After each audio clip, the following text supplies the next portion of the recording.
Hi, everyone. My name is Anthony Ruggiano, and in 1988, I was struggling with addiction, and I went into a treatment center. I set up a helpline number, which is 855-963-2113. That's 855-963-2113. That number, phones will be manned 24 hours a day, 7 days a week. So if you're struggling with addiction, or you know someone that is struggling with addiction, please call that number and let me help.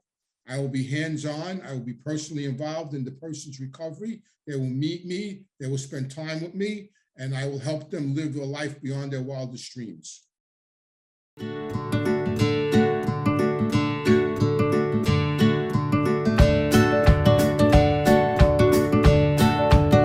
want to let everybody know the shirts are in, Reformed Gangsters. If you want to purchase one, please go to my website, anthonyruggiano.com, and order your shirt. Come get them. They're hot.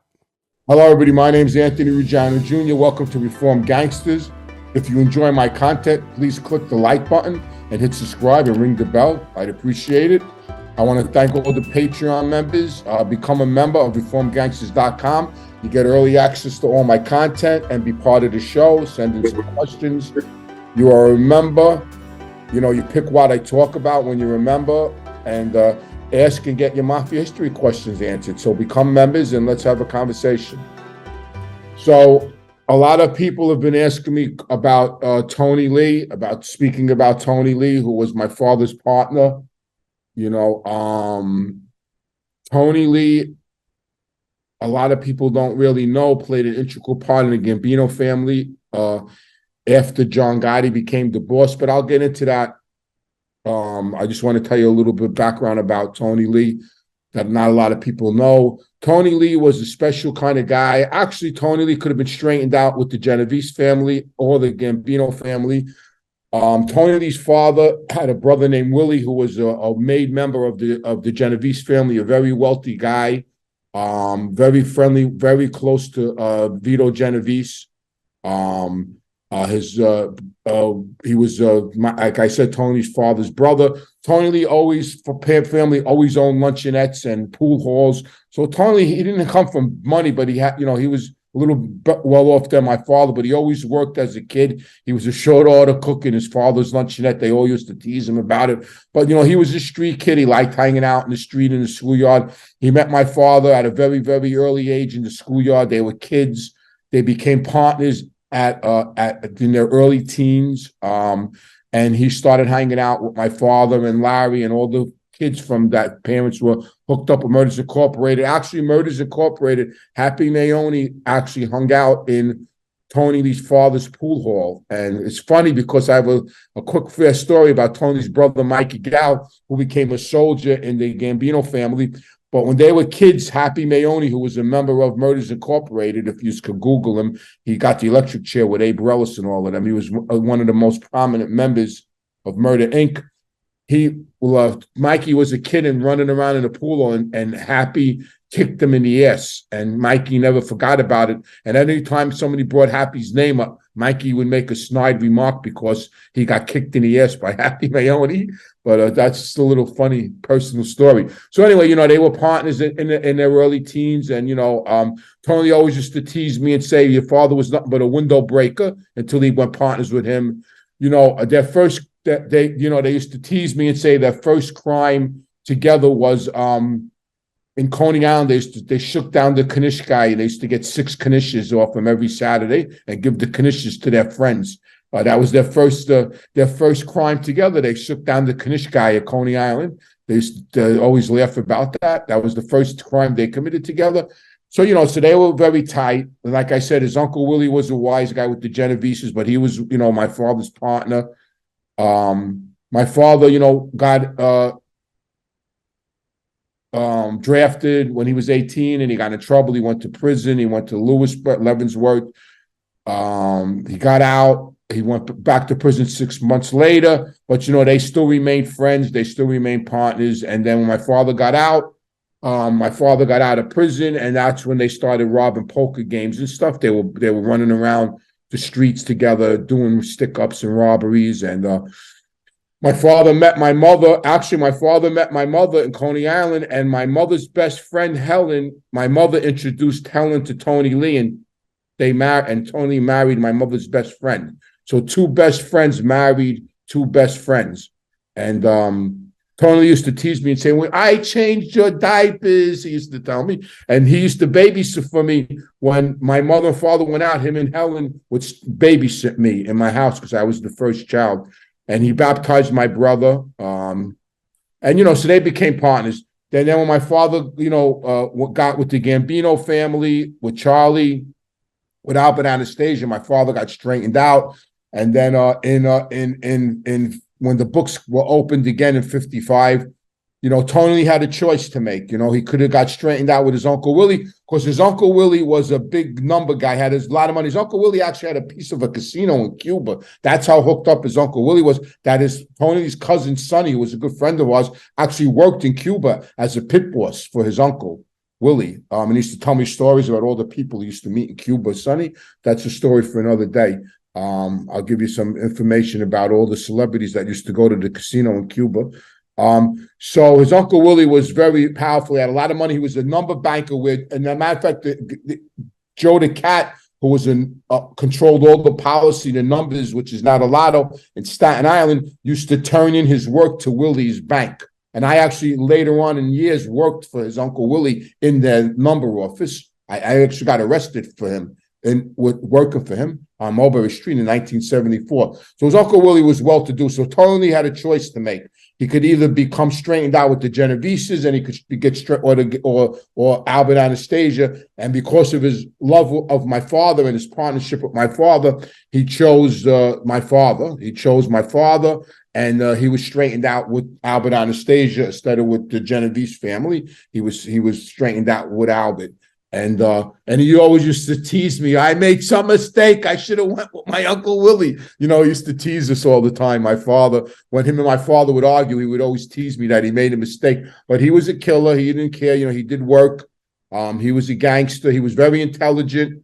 Very intelligent. Like, he was the type of guy that he was like a dog with a bone. Like, if there was something to learn, like, he learned it. He was a great gardener. He was a good card player, chess player. Whatever opportunity there was, whatever kind of business, whatever, anything they got involved in, he was like on it. Like, he just like educated himself on it. He was totally different than my father. My father didn't give, my father was just, my father was a thug. Let's put it to you that way. Tony was more of a businessman. My father was a thug. And, But he was a really good guy. He was great to us, me, and it went from there, so they're partners, they're making a lot of money, they put together a crew, and everybody everybody in their crew all became main members, they all became bosses, the Carrazas, consiglieres, captains. All these kids that they groomed, they all got straightened out and moved on in their life, became captains and bosses. So, they were great mentors in that life. They were good teachers in that life. And it went on from there. They made a ton of money together. They split everything down the middle. If they got 10 cents, they got a nickel each. It was a very rare kind of partnership. Like, it was just like everything was split down. There was no thievery, no backstabbing. Like, it was just, everything was up front. There was love. With our families, the kids, he gave me a Christmas present, an envelope every Christmas till he died. I was 40 years old. He would give me a Christmas card on Christmas Eve with money in it. Like, he just took care of everybody. He just looked out for everybody, so let's move up. We'll move up. Like I said, he was a man, he did work, nothing fazed him. So now my father gets arrested. My father was getting in trouble in New York. He kept on getting subpoenaed. He went to Florida. They never broke up their partnership. My father was in Florida. Tony stood in it. They opened up a gold and silver exchange where they fenced the Lufthansa jewelry.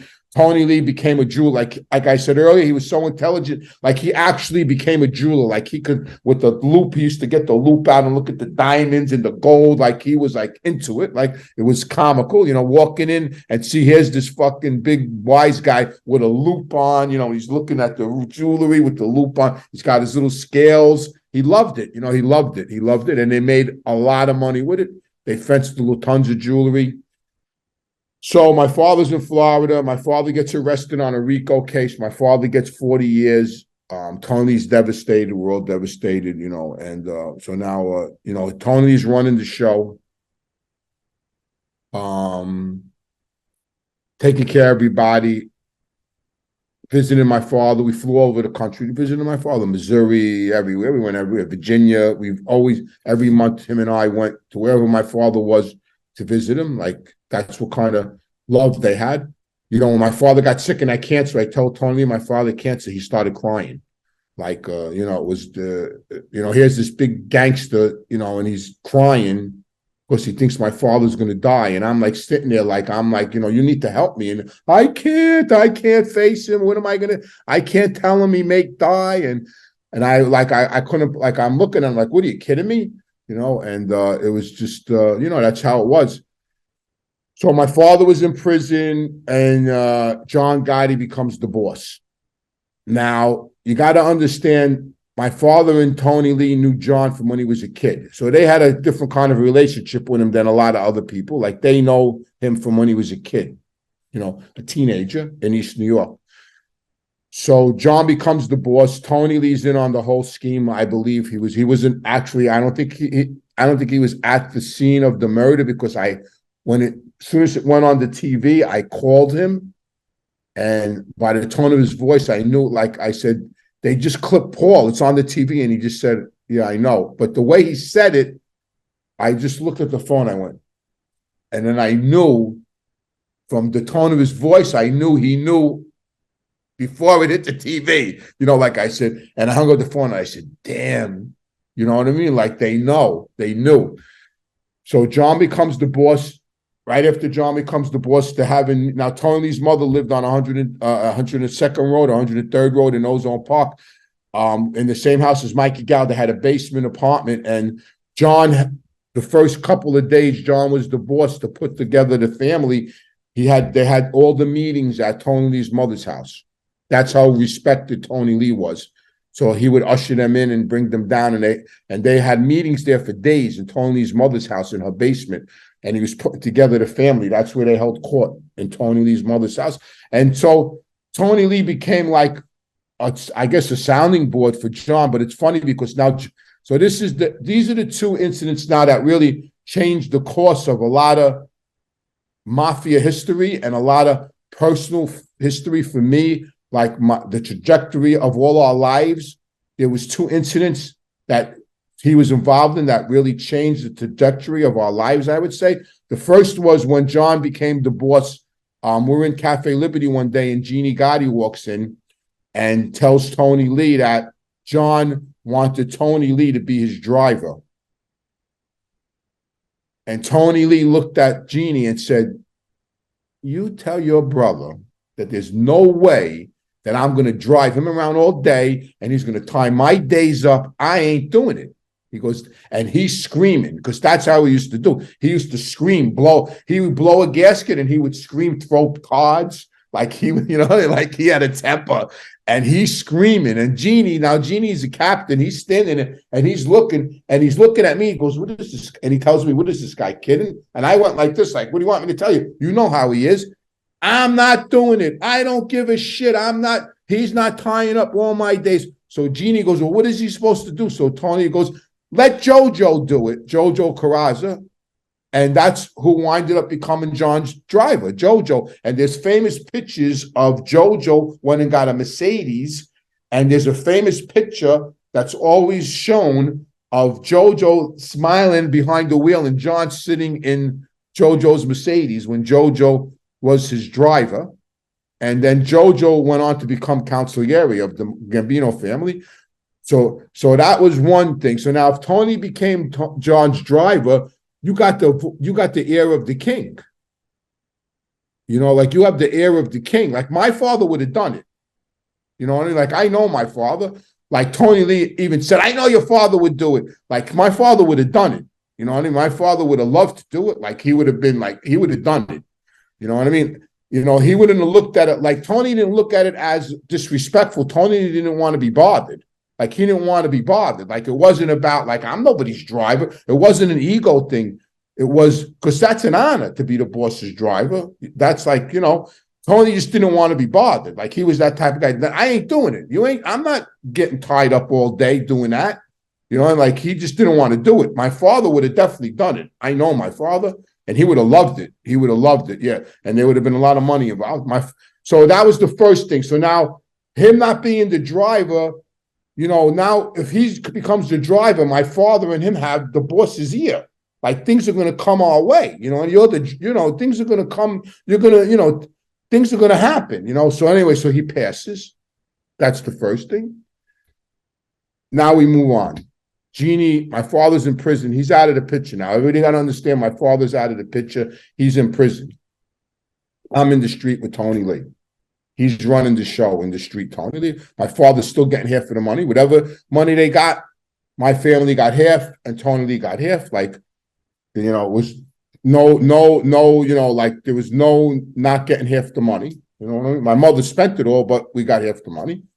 And anyway, so now Jeannie gets arrested on a heroin case with Angelo Clark, which we talked about 1,000,000 times about the tapes and all that. And, you know, that's another story for another day.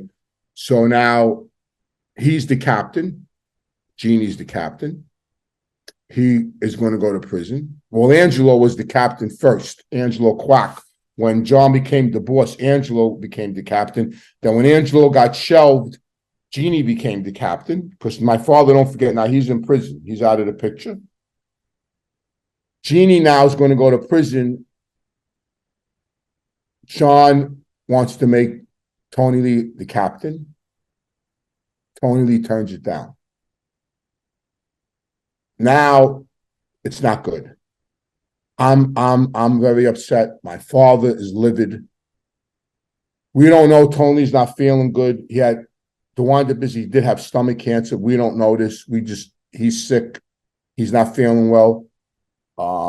And he turns it down. John gets a little annoyed, gets insulted. John tells me one day, you believe this guy? I want to make this guy captain. He tells me no. And, you know, John started buckwheating him a little bit. So he tells John, no. So John says, well, who am I supposed to give it to? So Tony Lee volunteered Pete. Tony Lee said, give it to your brother Pete. That's how Pete Gotti became the captain. So the wind-up is if Tony Lee says yes to becoming the captain, Pete Gotti is never a captain at that time. So maybe, who knows what happened to Pete. Tony would have been a captain. All our lives would have been different. You know what I mean? More money would have came in, more power, you know, like he would have been one of John's main captains because he was always with John anyway. And the wind-up is my father was, when we went to visit my father was like, my father was not happy that he said no. And his reason was because, what am I going to go to jail with this guy? And the wind-up was, the ironic part of the whole thing was, he got arrested with John anyway. After he said no to becoming a captain, he got indicted with John on the Carpenter case, with the state case that they got found not guilty on. And then he told me, what a mistake I made. I should have took the stripes. I got pinched with this guy anyway. I got pinched with the airport. He had a federal case. When he died, he had a federal RICO with the unions. So he got in trouble anyway. But but he didn't have the foresight. He thought that he could skate by not being around John every day, not being a captain. But in reality, he didn't escape. But anyway, he had stomach cancer and he passed away in 93. So, you know, those two incidents, him not becoming John's driver and then him not becoming a captain, really impacted all our lives in the street by them two decisions, because our lives would have took on a different path. You know what I mean? Like a whole different path. If he would have became a driver and or a captain, our whole things would have been different. So, not a lot of people know that, but that's the truth. That's what happened. And I could talk about Tony Lee on and on and on and on. He confirmed me when I was at confirmation, and it's crazy when I think of, our relationships. Like, we went from, I went from him babysitting me, changing my diapers, to me and him committing a murder together. I mean, that's how crazy the mob life is. You know what I mean? Like, that's how crazy. Here we are, he's changing my diapers, and then here we are 35 years later, and we're planning a murder. And I walked somebody in to Cafe Liberty, and he's there, and they murdered a guy.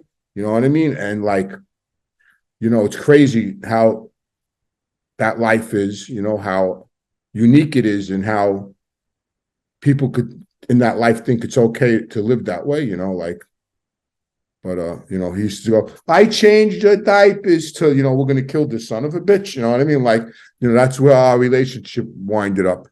But I loved him, he saved my, and I'm just going to end with this. This is what kind of heart he had. When I made the decision to get clean, he played an integral part in my recovery. When I just made a decision to get clean, and